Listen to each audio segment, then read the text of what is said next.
everyone, welcome to our YouTube channel. This is my video number 22. ध्यान दीजिएगा, this is my video number 22. The motive is very simple. I am here. Try ये कर रहा हूँ कि कुछ ऐसे एक्टिव एंड पैसिव के रूल्स आप लोगों के साथ मैं शेयर कर सकूं जो उन दोनों स्टूडेंट्स के लिए, दोनों कैटेगरी के स्टूडेंट्स के लिए यूजफुल हो, चाहे वो कॉम्पिटिटिव हो या वो नॉन कॉम्पिटिटिव हो। कहने का मतलब, अगर आप स्कूलिंग लाइफ में हो तो ये रूल्स आपको भी काम आ सकते हैं। कल के डेट में आप अगर जॉब के लिए अप्लाई करते हो तो ये रूल्स आपको वहां भी काम आ सकते हैं। ऐसे ही रूल के सीरीज में मैं आज आपके लिए वीडियो 22 लेकर के आया हूं। And the rule is where form of verb in active voice. चलिए आइए इसको समझते हैं कि हम कैसे इसको आसानी से बना सकते हैं। So the question is I saw them walk out. Question बड़ा सिंपल है, I saw them walk out. पहले आइडेंटिफाई करते हैं कि इस क्वेश्चन में ऐसे कितनी सारी चीजें हैं जिन्हें हम आसानी से आइडेंटिफाई कर सकते हैं। तो आइए, I is the subject, saw is the verb का सेकंड फॉर्म। यहाँ पे बिल्कुल भी कंफ्यूजन नहीं होना चाहिए। see, saw, seen होता है।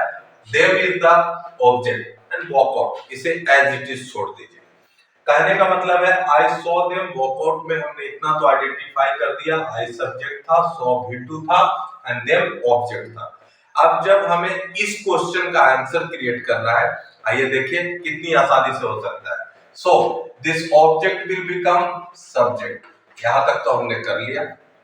Now the next challenge is here we have verb का second form. अब पैसिव में जब हम इसे कन्वर्ट करेंगे तो हमें इसे करना होगा verb का third form. But how it is possible? आप verb के सेकंड फॉर्म को डायरेक्ट verb का थर्ड फॉर्म बना नहीं सकते। वीडियो 3 है, आप जाकर के वीडियो 3 में देख सकते हो कि अगर verb आपके पास सेकंड फॉर्म में है और आप इसको पैसिव में थर्ड फॉर्म में कन्वर्ट करना चाहते हो तो आपको यहाँ पे मदद लेना पड़ेगा was या were का। Clear? Then now this verb is ready to be in the third form, verb 3। अब यहाँ पे आपको थोड़ा रुकना है और थोड़ा समझना है, क्या हम इस सब्जेक्ट को ऑब्जेक्ट बनाएं या हम इस सब्जेक्ट को ऑब्जेक्ट ना बनाएं।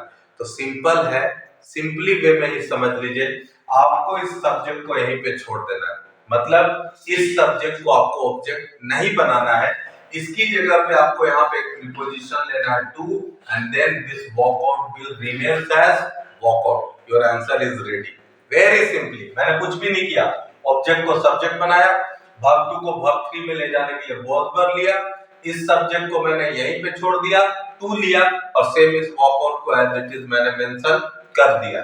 So now the answer is they का subject, sorry them का subject is they favor करेगा were को, so they were seen to walk out।